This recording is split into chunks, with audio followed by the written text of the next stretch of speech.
What's up, y'all? Sparty here. For this video, I want to finally do my review of the S21 Ultra. It's been a long time coming. I've had it for like a couple months now.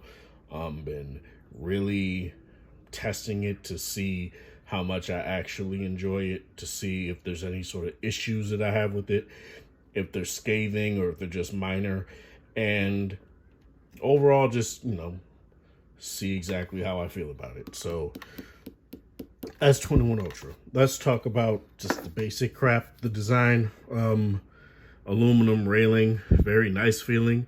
Nothing really wrong with that. Obviously, you got your, your ports here, your SD, not SD, Jesus Christ, SIM card, tray. You got your speakers, you got your USB-C port, you have your mic.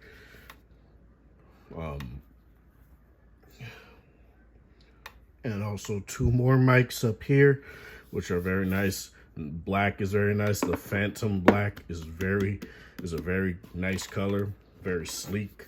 4 cameras on the back, obviously, with your metal, casing around it, which is very nice, is what I'm saying. I'm going to be saying very nice a lot. Apologies for that, which is a very nice, while I touch the telephoto lens. It's just, honestly, just a very good design. I don't really have any sort of issues with the design. It's, looks like a Samsung phone, a modern Samsung phone, while also having some modern touches to it. So honestly, that's just no issues really with the design.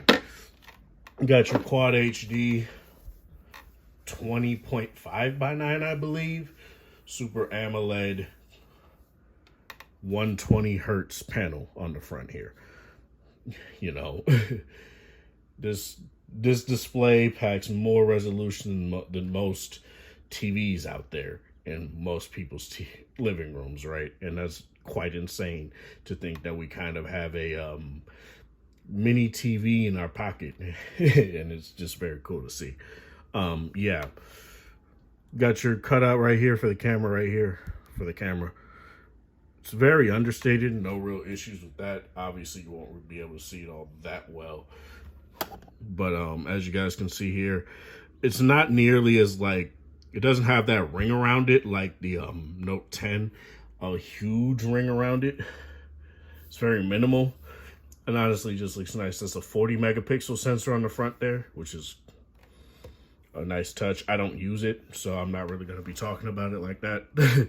But overall, it's a nice touch to have for those who value that. In-display fingerprint sensor, nice and fast. Aside from that little hiccup there, I really have no issues with it. It's very quick, and there's really no issue with it whatsoever. So let's talk about the things that I feel are a little bit iffy in terms of what they decided to do with this phone.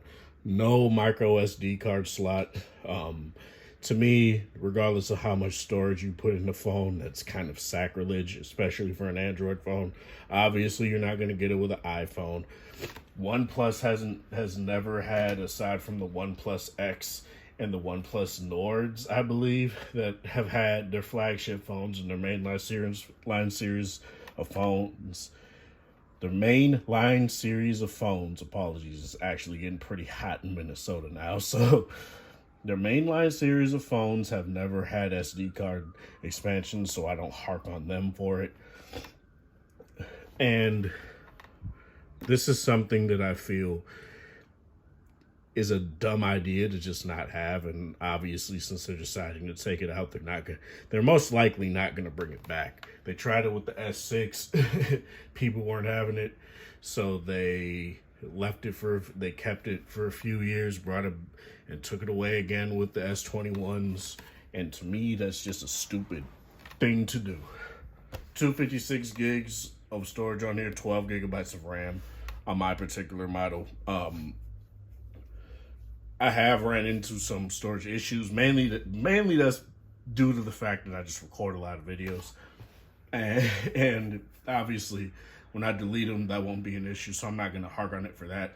But if you're going to push 8K or 4K 60 pro level video, pros use cameras that have multiple storage options.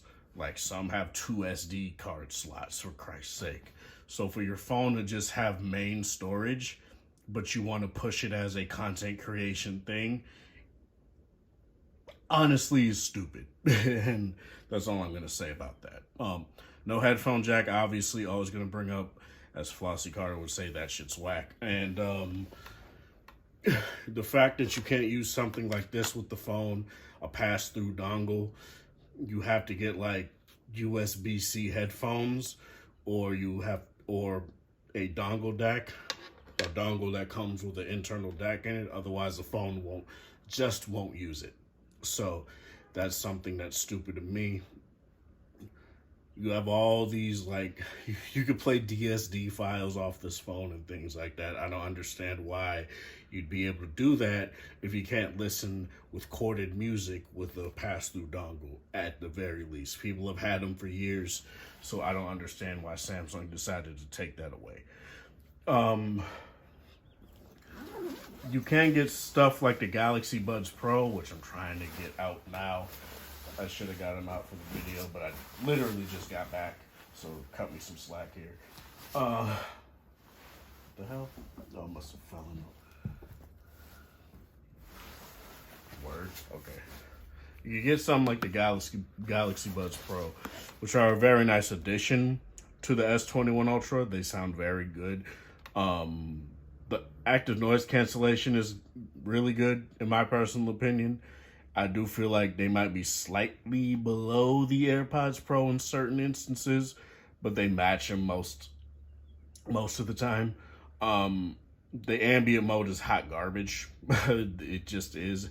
It sounds robotic, and it really, you may as well just not have them in your ear when you're trying to carry a conversation. But in terms of audio on this, to me, Bluetooth is honestly good. You don't have all the codecs on here.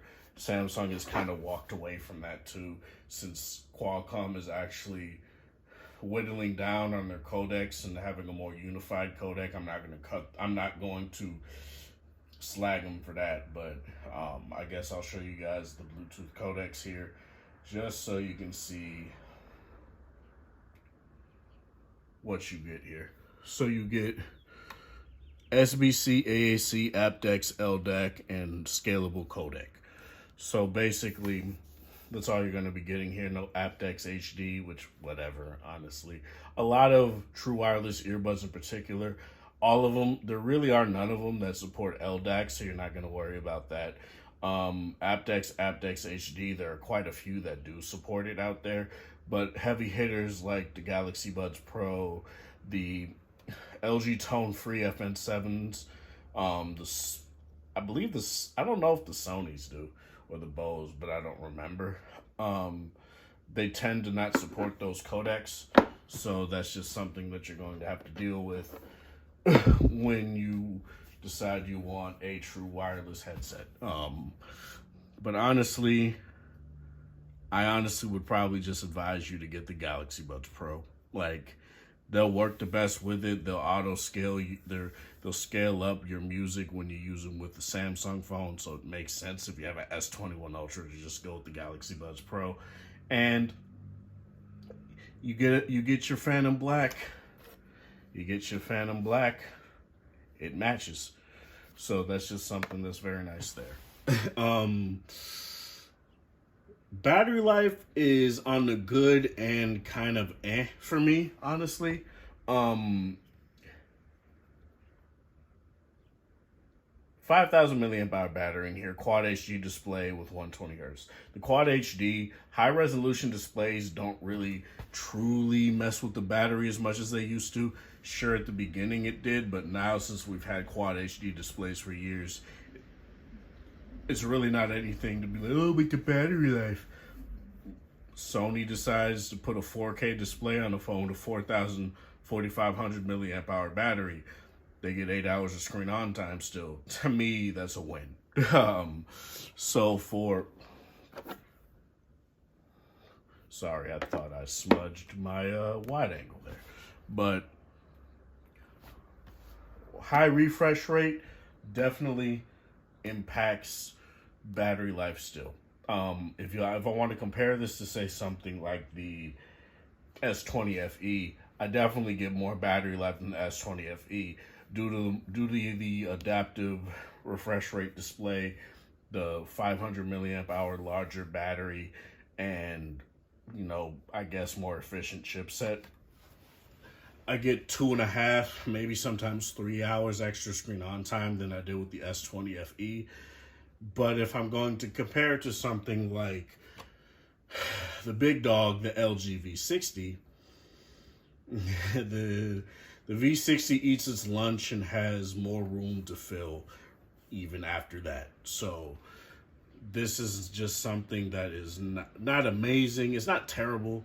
It's great. 10 hours of screen on, 10.5 hours of screen on time is still great, especially compared to where we were at last year and 2 years ago, where it kind of was completely tanking battery life. Now we've gotten used to it with Android phones to where battery life is just not something that I would say is a true boon on a phone with a 120 hertz display.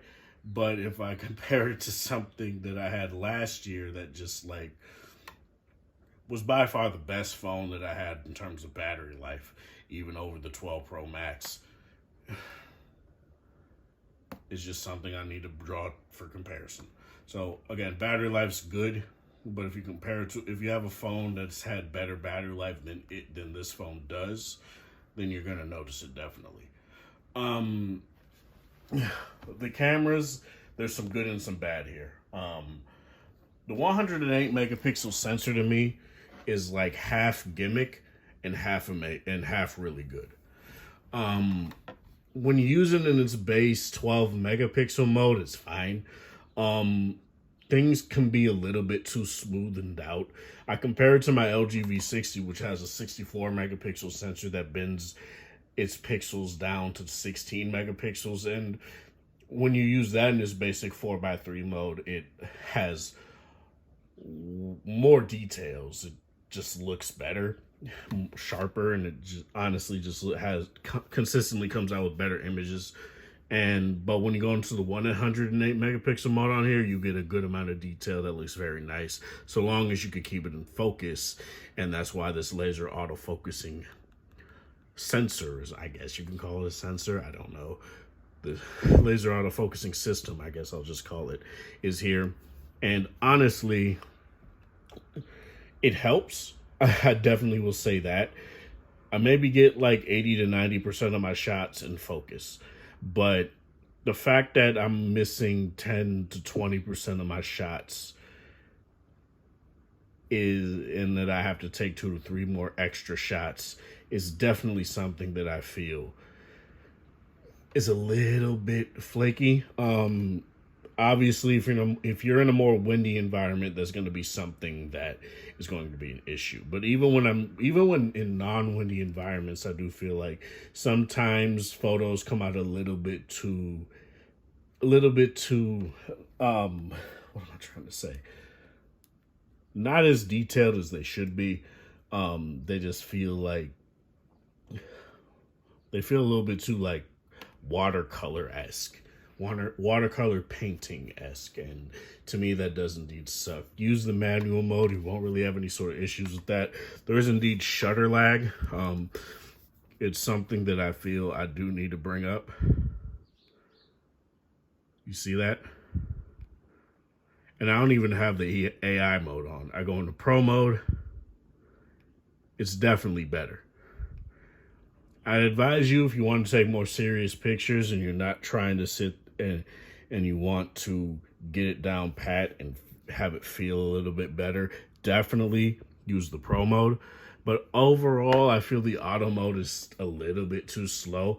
The fact that this phone is super powerful, has a 120 hertz display, but the photo viewfinder still runs at a choppy 30 FPS is honestly laughable. I can show you the V60 here right now and show you guys exactly, well, once I brighten the display up a little bit and show you guys. Look at how smooth that is. Look at how smooth that is. That's very smooth. Whereas on here, look at that. Look at that. It makes your $1,300 phone feel like a $150 phone. To me,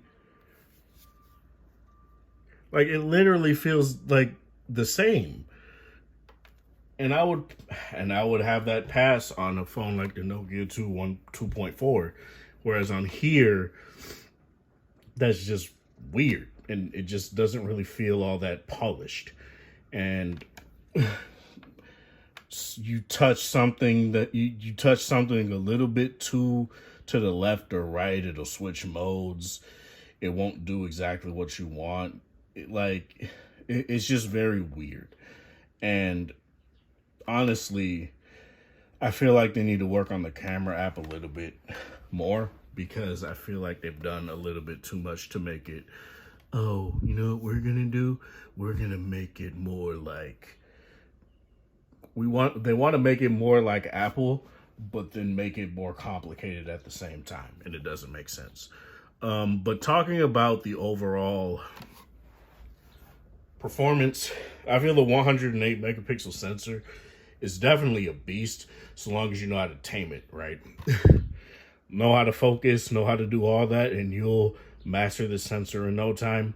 I have no real issues with how detailed some things can come out as. Let me see if I have any sort of photos to show you guys exactly what I mean, because I did by mistake delete photos. So let me see if I should have it. Oh yeah, they're right here. So, oh yeah, there we go. There's the bad boy. So here's a 108 megapixel image right here. Look at all this detail. Look at all the fur that you can see right here. It's very nice on the fuzz rather. And I zoom in similarly right here on a 12 megapixel image. And yeah, it's still there, but it's not as sharp. And it just doesn't look nearly as well. The background blur is going to be the same. That's something you don't really have to worry about, but it's something I do want to point out. I believe this was a 10x zoom image that I did take of my cat. I don't know what the iPhone is doing, but that's kind of weird. But whatever. Whatever. And I believe these two are pretty much 10x as well. But then I took this very well detailed. This is in the 12 megapixel mode, I believe. And these just look very nice. Let me try to find my other cat here, which is very recent because I think I literally just took pictures. So this is 3x. If the iPhone will focus. This is 3x. Very nice, very well detailed. No real issues with that. This is 10x. It focused more on the eye, on her left eye right here, which is fine, but you can see more reflections right there. The iPhone is just being very weird right now. Very weird. But hold on a second. Okay, I had to lower the damn exposure. But yeah, for this, focus more on the center right here, her nose and all that stuff. Looks very well detailed. I really have no issues with how that looks. And yeah, overall, I do feel like when you master these cameras, you know exactly, you're going to get very satisfying images out of them. And honestly, when it comes to certain things like the 10x zoom on here is very good. Really have no issues with that. The 3x zoom is good as well. I think it's mainly better for portraits. It's really not that detailed unless you use it for portraits. But the 10X is where I feel this phone shines. It does a very good job with that. The wide angle is pretty much the same wide angle you got on like your last Samsung phone and things like that. It's pretty much the same. Although you can do 4K 60 on the wide angle. Whereas I don't remember if you could or not on last year's phone. I didn't have the S20 Ultra, so I can't say. But overall, you get very good video capabilities on here. The only thing that I'm still going to hark on is that you can only do HDR10 in 1080p 30 on here. You can't do it in 4K. I'll even show you guys. So let me go to Pro Video. Let me go to advanced recording options. As you guys can see here, HDR10 plus video is grayed out. So I can't do anything like that. No zoom in mic, but that's in auto mode anyway, so whatever. So I go all the way to 1080p 60. And even here, you can't get HDR10 video. Which to me is what? So you got to go to either 1080p 24 or 1080p 30. And then, this is where you get it. HDR10 video. Why, Samsung? Why? Why? Just why? For example, I know it runs at it's on a different codec and all this other stuff. V60 can go all the way up to 8K 26 frames per second and still do HDR10 footage. So let me show you that, just so you don't think I'm lying. Because for whatever reason, people think I'm just out to bat for the V60, when in reality, I just want everything to work in the exact same way. So as you guys can see, right here, it says 4K. Down here, it says 4K 60, HDR10 plus. So I go back to the settings, right? I go up to 8K. 8K 26 frames per second. HDR10 plus. 60 megabits per second. And them's the breaks, dog. Them's is the breaks. We go back to 60 frames per second. Give me that juice. Give me that juicy. But yeah, to me, that's just something that I do want to point out. Again, I'm not trying to sit here and say that the S21 Ultra is hot garbage with video. It definitely isn't. The mics on here are very great. Their noise reduction software, what they do with it is very nice. It's very very well handled, well mannered. I don't think it's like the most dog crap thing ever that totally destroys the quality of the mics. It's just very good. And I do feel like Samsung did a really good job there. The fact that you can connect audio sources to this is also very nice. So say you want to use a Bluetooth mic, you could do that. Say you want to use a USB mic, you could do that. Say you want to use a mix of Bluetooth and the mics on your phone, you can do that. It's nice. And they give this phone a whole bunch of capabilities that make it a pretty damn good content creation platform. The video rendering speeds, it's the top dog right now. It's the top dog. And when I work on getting this Xperia 1 Mark III, that's going to be the phone to test it against. But it beat the V60, and it has a Snapdragon 888. It's a newer phone. It's $500 more than the V60 was at launch, so it should. But at the same time, the V60 was beating S20 Ultras back last year. It was beating Note 20 Ultras last year. Like, I'm very glad Samsung decided to give you ultra performance with this. I was very worried because the S21 it's throttled out of the box. You have to use enhanced mode on there. Whereas on here, you don't have to use enhanced processing. It only gives you like a 10-second advantage. Now, the phone gets very warm. I will say that. It gets quite hot depending on what you're doing. Multiple 4K 60 clips are like 8-9 minutes long. Your phone is going to get very hot. But honestly, testing my 12 Pro here, it's honestly pretty damn warm too. They should go back to just the heat pipe. I don't know why they do this copper shield crap, but overall I do feel like the power is well mannered when it comes to the S21 Ultra. This phone is very powerful. You're not gonna have any sort of issues with that, and I'm just gonna leave it at that. Gaming on here is very nice, especially when you pair it with the Moga Xbox controller.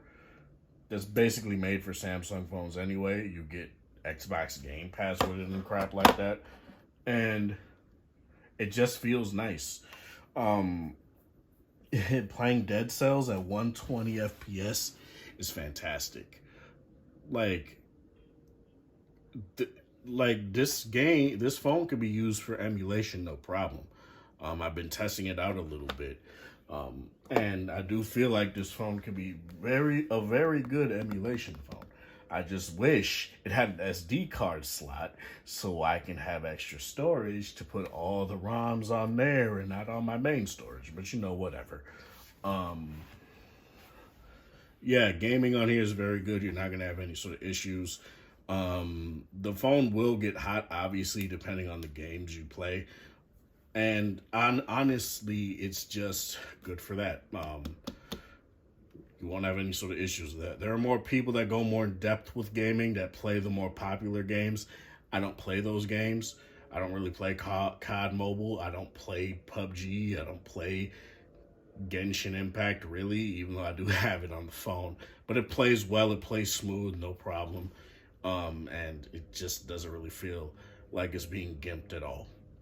So yeah, you get ultra performance when it comes to gaming as well. Let's talk about data speeds and things like that. 5G has been really fast on this phone through Google Fi. I've had no sort of issues with how the phone decides to handle speeds. I haven't really felt like it's been throttled down here in St. Paul, Minnesota / Minneapolis, Minnesota / Chaska, Minnesota, the three places that I tend to be. Aside from at my work, at my job, in the break room where it goes down to LTE, but I honestly tend to just use the work Wi-Fi anyway, so it's whatever. 5G is really good on this phone. No real issues with that. No heat issues with that.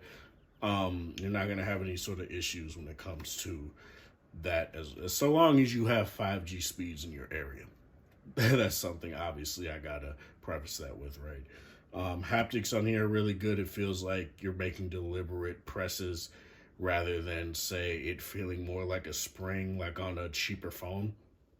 The haptics on here are very nice. They are in different elements of the user interface and the user experience. Say you're using the camera, you're using the Pro mode, and you're dialing in your focus, you could feel it. You could feel the haptic motor going with that. That's something that's really nice. Honestly, I feel like in certain instances, this may be slightly lower than the iPhone's haptics, or like just neck and neck. But if not that, it's closer to something like a V60, and I do honestly feel the V60 might be the best in my personal opinion for that. It's very slight, but I feel LG puts more work, they put more work into where their haptics work in the user interface, and I feel that's just very nice. Honestly, messaging is very nice. No real issues with that. Problems with Google Messages, though, where say I text somebody on an iPhone and I don't get any texts back, I just go straight back to Samsung's default app, and I really have no issues there. What else? Call quality is very nice. The speakers on there are very nice. and you hear it nice, loud, and clear. In terms of speakers, in terms of content consumption, very nice. No real issues with that at all. Um, Dolby Atmos, I do feel like people kind of overplay Dolby Atmos, but nonetheless, it's very nice. Coming from, like, if you're coming from something like a Note 10 and you're going to the S21 Ultra, you'll hear that these are way better balanced to what the Note 10 had. I don't know about the Note 10 Plus. I just know about the Note 10. The Note 10 had like terribly balanced speakers, dude. It was like off-putting, but you don't have to worry about that here at all. It's just very nice. No sort of issues with how the speakers are balanced. They're nice and loud and clear. Some bass, but not a lot. But honestly, that's fine. And it's just really good. Overall, when it comes to the S21 Ultra, my main quest in getting this phone, my main mission, was to see if this phone was a huge upgrade over the S20 FE. Spoiler alert, it really isn't. Obviously, you get a better build, you get more cameras, you get a larger battery, you get a better display. But losing things like the SD card slot to me, losing things like USB pass-through dongle, usage and things like that, I feel like Samsung gimped the phone a little bit while giving it a little bit more. But if you're also coming from something like the S20 Ultra, you're losing stuff like 45-watt charging. And to me, that's something that doesn't affect me personally, but for those that it does affect, it kind of feels like you're paying for a lesser phone.